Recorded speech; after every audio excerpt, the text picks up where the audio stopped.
Good afternoon, everyone, and welcome to the next SPRY Podcast. Today, we are honored to have Val Fenker to be one of our guests. Val is a Vice President of Revenue Cycle Management and Team Rehab and has a deep and extensive expertise in revenue cycle management. The objective of today's talk will be to discuss handoffs between different elements of revenue cycle management, as well as to identify best practices in this event. So without any further ado, Val, can you introduce yourself? Thank you so much, Alex. I am very excited to be here with you today. As a little bit of background, I have spent my entire career in the administrative and financial side of healthcare. I have been a network contractor and compliance manager with a local health plan. I have worked in third-party billing across multiple specialties. And for the last 8 years, I've been with Team Rehab as we have almost doubled in size and complexity, entering additional markets, and have leveraged a hybrid RCM model for at least the last 6 of those 8 years. So I'm very happy to spend some time today sharing what it's like to be both on the provider side and the vendor side of a hybrid model from my time in third-party billing. And of course, we have my partner in crime, Sarah. Sarah, Yes. thank you for Yes. And making I it. had the pleasure of being Val's partner in crime in 2020 when we embarked on the hybrid offshoring journey at Team Rehab. Which is great. And to see that just the extensive growth of Team Rehab. I'm in the Midwest, so I'm in the Chicago area, and it probably has the best reputation from any outpatient musculoskeletal provider out of all of the organizations. The community recognizes what Team Rehab does on a musculoskeletal side, but as a clinician, Team Rehab is a place where people want to work. I think there's just a legacy of Team Rehab being very good, very welcoming to clinicians, creating the environment where clinicians want to take care of patients. And that's not no small accomplishment than what you, Val, do and what Nick does. So thank you for doing that as a humble physical therapist. Thank you for at least creating one good physical therapy practice that PTs want to work with. Well, thank you for that. Our mission is patient-centered, which by definition means we're provider-centered. So, Yeah. and hearing from an outside provider that that's recognized is cool. Absolutely. And I think it's one of the stable characteristics of Team Rehab. I think a lot of other organizations tend to evolve, and once there's growing pains, and you guys have definitely should be a case study of how to weather the growing pains favorably and still maintain core identity that is clinician centered and provider centered. So first question and first topic to discuss today, which is this hybrid revenue cycle care. Can we paint a picture of what it is? What is the advantage of it? Where is it going to? And how does a traditional provider enter the same hybrid model? So a hybrid model gives us an opportunity to leverage a talent mix that we may not have locally. It is, simplest term is it's using in-house and out-of-house staff to achieve the goals of the revenue cycle. It gives us a definite strategic advantage in terms of the talent mix, in terms of flexibility and being able to respond quickly, be very agile if there are either internal or external pressures on the revenue cycle. It can be done on a contract base. It can be done on an ongoing basis. And it is a strategy for balancing stability and flexibility, I think, is the best way to describe it. As a third-party billing company, I always wanted to take on as much of the revenue cycle as the provider organization was willing to delegate. Sometimes that was all of it, and sometimes it would be on a project basis. As the provider organization, I'm not entirely willing to give up as much, maybe, as the outside organization would like.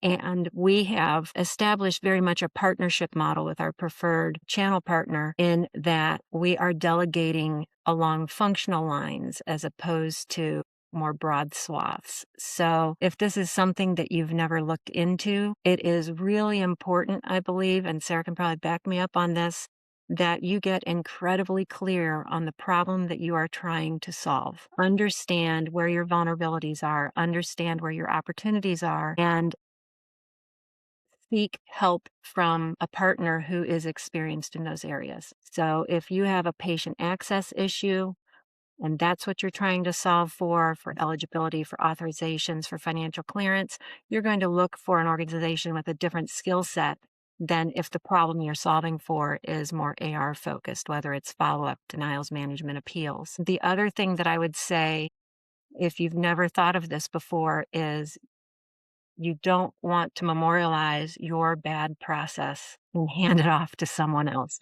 Whether you do that through automation or delegation, internal review and process alignment is a critical pre-step for success. Yeah, I couldn't agree more. I think some of the most important work that we did before we even started looking at alternatives for our channel partner was to scope our process, understand where choke points were happening, understand where things were not well controlled, and then moving forward into our search for a partner with a clear set of metrics, goals, and needs. Wonderful. I think it's really important that to your reference to understand what the domain expertise is. And we get entrenched and we enter these silos, especially the longer the organization works. So you have this tribal knowledge that just lives for an eternity, but we fail to influx the new genes from an external pool. And so what are some of the third-party solutions that you have found to be helpful to outsource rather than just developing them in-house? And maybe you can share some of the recent success stories in that. We have the majority of our focus has been in the AR management, just because as we grew, it didn't make sense to grow follow-up staff in-house. The second area of focus for us was verifications. Historically, our patient intake and financial clearance was decentralized in the clinics, and that was driving an undesired denial rate from that. So in order to correct that, we centralized, standardized, and then delegated, and ultimately about 70% of our verifications are now automated. So that was a 2.5-year project from concept to full delegation and automation. Through that process, there was a lot of process clarification. QA was critical, auditing both manual workflows and then the automation. That probably is one of our biggest successes. We were able to complete over 20,000 New Year re-verifications in under 2 weeks, which was unprecedented. And there's no way we would have been able to do that with in-house staff. I don't even know if we'd be able to turn that so quickly if it were purely a human solution and not leveraging the automation. A second area that has been an ongoing project, and we're pivoting a little bit, is on AR management. We had initiated what we called a shared workflow, where we were triaging actions based on complexity. And that we discovered through QA and through monitoring was not the best solution. So we learned, even though it was a new solution, it wasn't the best. And now we are delegating fully. So rather than sharing step 1 and step 2 of a particular denial between offshore staff and in-house staff, we've determined that it makes more sense to fully delegate the full workflow for a specific denial and maintain the full workflow for a different denial in-house. So being able to monitor, being able to learn and adapt has been critical. A new area that we are working on with our partner is reimbursement, ensuring that we're being reimbursed correctly. And it is a little bit more of a lift than we thought it would be initially. There is a automation that's being leveraged, but dialing in the terms and conditions of each contract and recognizing that a single line of business or a single network may have 3 or 4 embedded reimbursement rates that were not apparent in the contract, has been eye-opening, has been a challenge, and has slowed our process a little bit. But we're already seeing targeted projects with certain payers that we are gaining some additional subsequent cash. So that is in its very early stages. I'm not quite sure how much we're actually going to see from it, but it has been very eye-opening. It has been a good opportunity to critically examine, as you said, tribal lore and tribal understanding of the way things should work.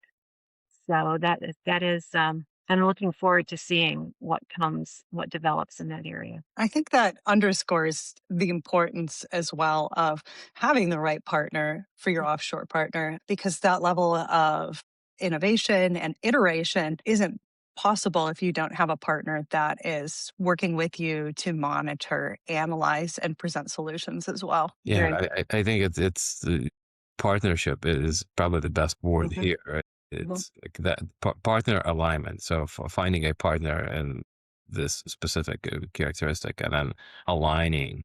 And so let's talk a little bit about this alignment, especially with KPIs. So with contract negotiation, with revenue complexity, especially for like what we do. What are some of the best strategies to align between different parties, especially when you start working with external vendors? Do you create a more of a administrative approach that these are set in stone, or is it more of a flexible alignment characteristic?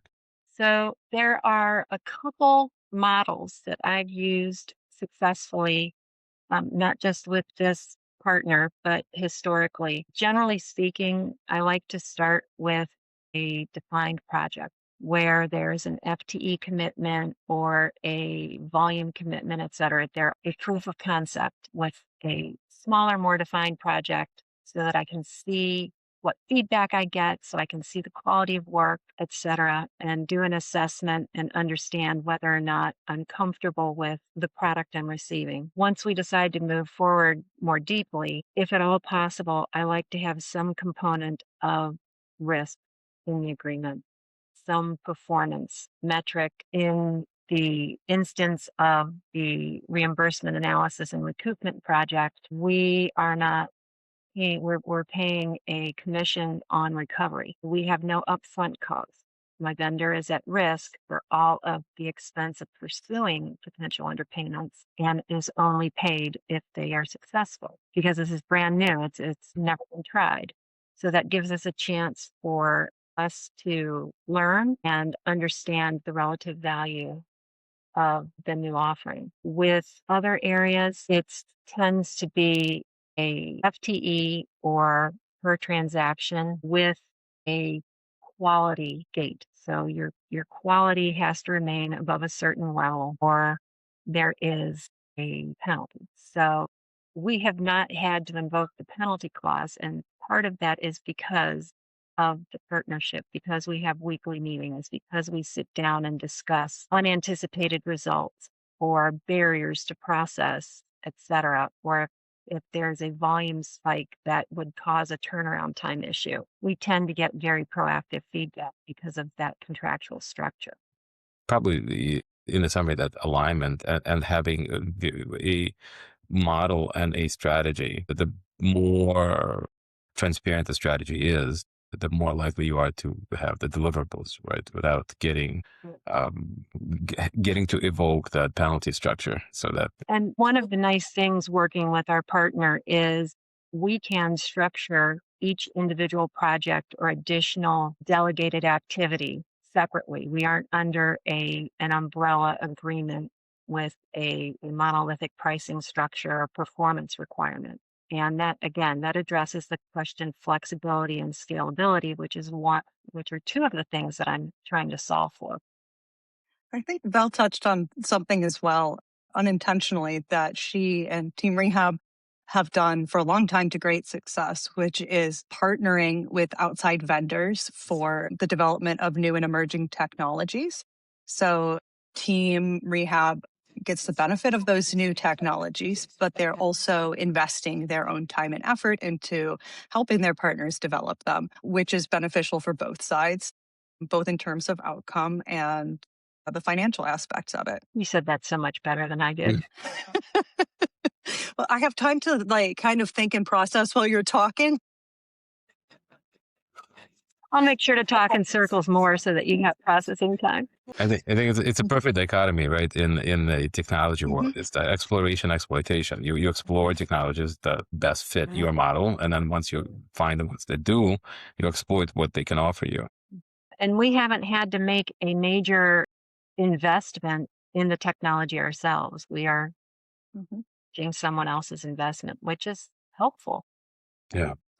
But I think, the investment from Team Rehab is the time, the expertise to provide quality feedback. So the time and the feedback and the analytics do have value, certainly, that's being brought to the table. I think especially when you have an in-house champion who understands the layered complexity, that is probably the biggest key to a successful implementation and integration of technology.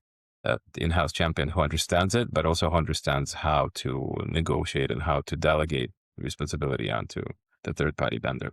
So let's work a little bit then about the onshore offshore process. And so there is a clear model, like it's a global system now. So we have that sun never sets model where we can work with teams around the world that can continue processing, continue to work on this stack while we're sleeping. So when we wake up, we already have a lot of these events solved for us. What are some of the strategies for you to delegate some of that high volume repetitive tests onto offshore vendors? And then how do you choose which functions to retain internally? Which functions require more of a personalized touch points? So one of the bright lines we've drawn is that clinic and patient contact will remain in-house just because we are more vested in ensuring a high level of support and satisfaction, perhaps. Insurance communication, absolutely, we will consider moving offshore. The biggest consideration for us is where is the knowledge work versus the repetitive transaction. For the verifications, for instance, we send everything. We send a report every evening of all cases that need to be verified. And our offshore team does that verification work, either electronically or manually. And by 9 o'clock the next morning, our clinics already have in the patient records all of the information they need, unless there is something that was an exception, some mismatch, unable to complete. And that work list is waiting for our onshore staff. That asynchronous communication works very well for that type of work. And it has become our model for even our AR delegation, where we will have a report or some trigger that provides a work list to our offshore team. They will work it, and then any exceptions or items that need a second level review of some kind get flagged and are waiting for the onshore staff the next day. We have not integrated workflows into a single system yet. When we tried the shared, I do part of it, you do part of it, we did, but that was not as smooth as some of the asynchronous, which is mind-boggling to me, but I don't know whether that was the way we set it up, if it was a limitation of the platform, if it was acceptance, but it was a good try and we've stepped back from it and we're trying something different. One of the things that we're also trying to do is look at automation within our EMR that is available rather than looking outside. Finding the balance is evolving. It is not static. As additional functionality becomes available, my experts, because I am one step too far away from the granular, my experts do the assessment and say, we need to incorporate this into our workflow or it is not a value add. We're going to continue working. And that assessment then determines whether we will continue the delegation of the offshore team or whether we will reintegrate some work back into the onshore team. I would say that on at least a quarterly basis, we are making adjustments to the balance of duties. So I think that's actually a terrific point. When you have the experts that are telling you what it is to onshore, what it is to offshore, especially working with an EMR providers. Obviously, we are an EMR provider. Just a point of reference, I just got back from a national conference, the Combined Sections meeting, and there were probably 20 different EMR vendors. And if you look into that, just the proposition of the technology that they're providing, there's a lot of redundancy. So there's a lot of coin labels that tend to stick. People want to hear. But what is your internal process of identifying noise from the actual system, like things that work versus things that claim to work but actually don't work, but they're trying to get your attention? So do you have a process of assessment? Is there a specific checklist? Or is it more of a trial by ear and trial by fire? Like let it work and see what it does and then move on to the next one. We tend not to be early adopters of features in the EMR. I like to know that other practices have succeeded and learn from them. So we tend to be a little bit more uh, conservative or slow to adopt. As you said, there's a lot of unicorns being promised and magic being promoted, and it doesn't matter which system. I've worked in Epic, I've worked in eClinicalWorks, the Shine product, a couple PT specific platforms, a couple proprietary platforms, even Meditech and Cerner. Everyone always is very excited about their new technology. It may or may not fit our particular use case. As you said, we're a little bit different. We're very clinician focused, we're very patient focused, and some of the solutions may not provide the level of service that we are trying to maintain. I think that's why things like user groups or like social media gathering point for users can be really valuable. You don't always realize the downstream impacts of a shiny new feature on your platform. And other users may have done a smaller level trial and be able to let you know about unintended consequences. So I think it's really an important thing to have a community around your platform and not just be working in a silo, because there's a lot that you can get value-wise from your cohort of folks also using that technology. And Nick Weber, our CEO, has done a great job Mhm. building connections with other organizations, both on our EMR and on others, so that we can hear from organizations of our size, their experience, and learn from them. I'm very involved with our clearinghouse on their advisory board with a couple other industry organizations where I get to have conversations with some larger provider organizations and understand what has gone well for them, what hasn't gone well for them. We have, roundtable, pretty Mhm.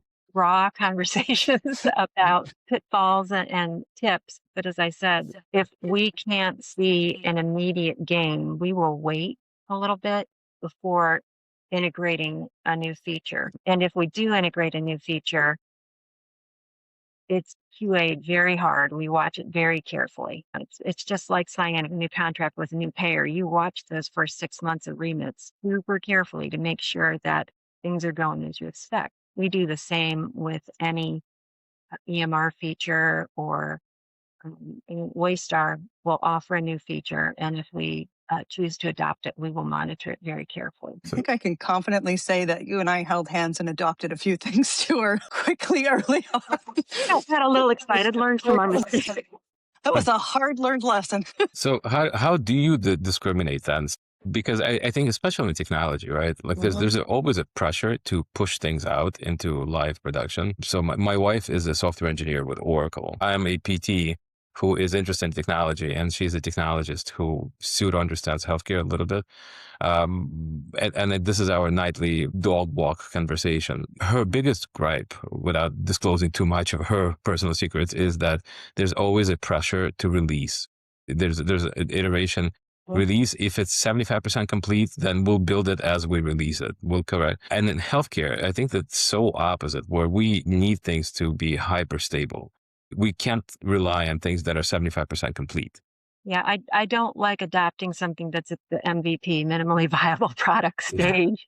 It makes me very nervous. One of the gates that we have is, how will this improve the patient experience, either clinically or from a service and satisfaction? And how will this improve our therapist's experience? And if there isn't a net gain for one of those two key constituencies, we aren't going to jump to adopt something. The next gate that we have is, if this works as expected, will we see a net change in cash? Either we will more because we will get visibility into something that may not have been apparent by prioritizing AR work or looking at propensity to pay, or, there's something where we may not have had visibility. And if not, will it support scalability, maintaining our at or under 3% cost to collect? So where are we going to see a benefit? If we don't see additional cash, if we don't see the ability to scale without additional cost, there's no reason to immediately adopt. And if it's something that could put a barrier between our therapists and our patients, we will likely never adopt. So I think we're a little bit different in the rubric that we use, and that's a very high level cultural rubric as opposed to a granular, what does this feature do? Yeah, I think it's very well articulated though. Going from the spectrum of hyper conservative and never exploring to hyper adventurous and jumping into every first opportunity just to get burned by it. It has to do with risk tolerance. Do you think, and this probably will go into that next feedback loop question, Mhm. is there a point of size and scale of an organization that someone can be more on a very adventurous side and be in experimental mood? Or is there a direct association that once you are past a certain size and once you have enough full-time employees, you have to scale back and be more conservative, be more risk averted? Is that something that you have learned, or is that something that you have that internal indefinite risk benefit tolerance? Well, I've observed organizations that behave at both ends of the spectrum, no matter the size. Working with academic organizations, no risk tolerance whatsoever. Mhm. Whereas you have others that are less constrained. I don't know that it's size. I think that it is the underlying culture of the organization. And I know with Team Rehab, we will trial things. And we have 5 distinct markets, 5 distinct personalities in our markets. If there is something that looks interesting, whether it is EMR focused or potentially a vendor relationship where we could delegate something, we may trial that in a market or with 2 or 3 clinics where we know that we have the adventurous frame of mind, people who are willing to try it, really dig in. And that way we have the opportunity to get results from a pilot, understand any potential operational concerns before we go to scale, and have enough data to be able to present a fairly concrete ROI to the executive committee, to the decision makers, to say, here's the scope that we tried. Here's the gains. Here's the risks. Here's our net experience and our recommendation. Based on that, we have walked away from things. Based on that, we have pushed things out throughout the full company. And it helps with adoption across the organization. If we can say that 5 experienced clinics in Chicagoland, to pick on your hometown, successfully did this, and here is the voice of those clinic directors and those therapists and those we call them our patient administrative coordinators, our front desk staff.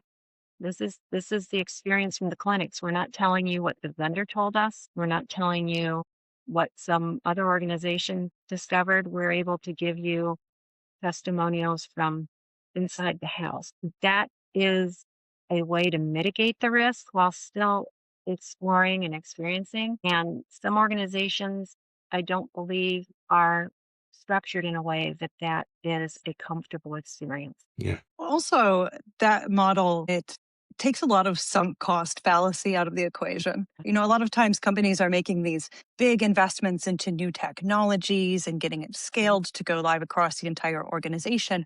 And when you have that much money into something, it's very, very hard to walk away from it, even if it becomes obvious that it's not going to be successful. Right. So when you're doing a calculated risk and a smaller pilot to try out the new technology without sinking a lot of funds into it, without sinking a lot of time into it, it mitigates that sunk cost fallacy and makes it easier for the company to walk away from something that's not viable. Yeah. Absolutely. Well, let's close things off with more of an outlier question. And this is something that I have been working through for a while, which is the projection for our industry for the next decade. I think we are living through a Cambrian era of technology infiltrating healthcare, but we're also living through this intersection point for healthcare as an industry and where it's going to go. So from where we are now, where do you guys see us going in the next year, in the next 5 years?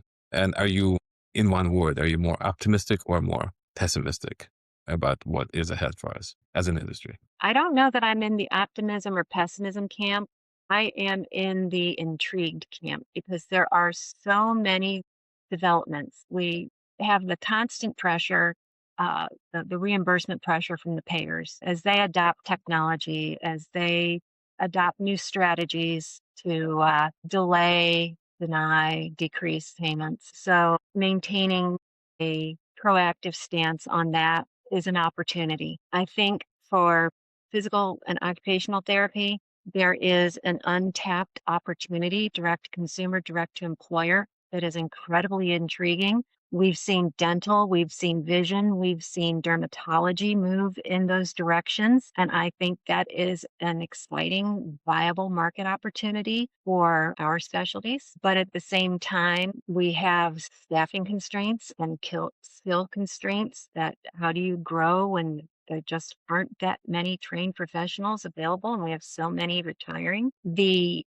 refocus on the value of direct to PT as a preventive, as a cost avoidance opportunity. So there are a number of competing influences right now that make it interesting. This the Chinese proverb, may you live in interesting times. I think that's what we find ourselves in conversations and meetings that I've gone to with class, with Waystar, with others. Everyone is feeling this right now. The world is fairly well divided into people who feel that there is not a path forward and people who are willing to look outside the existing model to find a path forward. I don't know that I'm probably disclosing that I'm a little more optimistic than I'm willing to commit to, but I think there are some very interesting opportunities and options available to physical therapy and occupational therapy for growth and expansion of the practice. Yeah. A chance to participate in. Cell phone. I don't know why we're the same person sometimes, Val, because I was about to say that I'm more intrigued than optimistic or pessimistic. I think we're just very curious realists. Yeah. Because, what I'm finding fascinating in particular is, the emergence of true AI in health technology. What's been called AI up to this point is really just structured automation and algorithms. And we're starting to see the emergence of bots, machine learning, actually taking the actions of a human on platforms. And I am extremely curious and intrigued to see what that looks like in the next, say, 12 to 36 months, because technology moves very quickly. Mhm. Absolutely. And as more autonomy and decision making moves to the patient, being able to leverage that and help patients understand how to best access care, it is such an intriguing opportunity. There you go. So, That- TLDR, we are intrigued and curious. Love it. Confusing to One commit. word summary. Absolutely. I think if you look into the projections of where we're going to go, humanity has always had fear of innovation because there's an uncertainty involved with change, but there's also democratization of time, which is our most valuable asset. And so all of the things that we spoke about, that if you can outsource some of these redundancies and some of the things that can be done better with technology, then why wouldn't you? We tend to stick to things that we hold valuable to us, even though by definition of value, it's the cost, the time constraint is too great and the outcome is too poor, right? So the paradigm is slowly shifting from I'm just throwing my billing away to an offshore team and letting them handle it to I am bringing a new partner into my business to work with me and help me generate revenue. Very much so. Whether it is a technology partner or a staffing partner or both, yeah, the key is finding the right fit. And it's not going to be monolithic. I don't think anyone believes there is a single source plug and play solution for the entire scope, whether it's the front end, mid cycle with coding and documentation and compliance, or the back end of revenue collections. There is not going to be a monolithic solution. Our EMRs, no offense, are not going to be able to give 100% of what's needed for our individual patient population, our individual practice focus. It's going to be up to us to, again, define the problem, understand what it is that we are solving for, and then identify the best partners to help us solve. The key to any formidable answer is framing the right question, right? And that is the foundation. And I think you will find that human experts like you guys, like you, Val and Sarah, there is an immense value in human expertise that only goes up in price when technology becomes more autonomous. Because without a human in the middle, that automation is worthless. So very true. That is very appreciated. So as we close this episode off, is there anything that you would like to leave us with in departure that you think will benefit anyone in the audience who will want to listen to this, or any pearl of wisdom that you think will live longer than this particular episode and will add value to the end user? I think the most important theme that I've seen threading through this is the importance of calculated risk. Not just risk for the sake of risk, not just innovation for the sake of innovation, but taking calculated risks where you have analyzed the issue and you have tested the risk that you're taking to the extent that you can.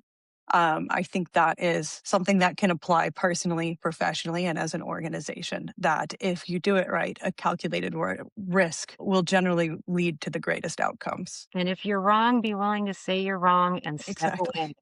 You know, it's plan, do, check, act. It's one of the basics of management, of leadership, of clinical decision making.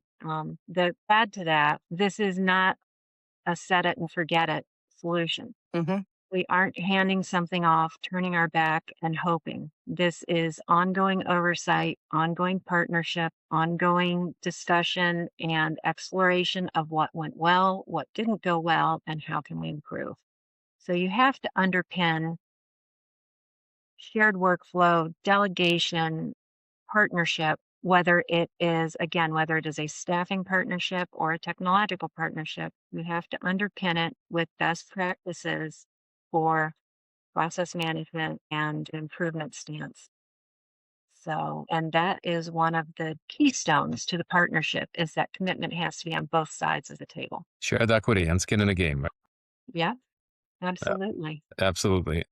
I love anything from Nassim Taleb and anything that goes into that complexity and the uncertainty. Val and Sarah, thank you both for your time. And more importantly, thank you for moving the profession forward and being the agents of stability, but also agents of change, if that can exist. So I think it is wonderful to see that both Val, with you with Team Rehab, and Sarah, you with us, and with everything you do, you are adding value to our industry by actually not letting the payers discount what we do. You're actually extracting value.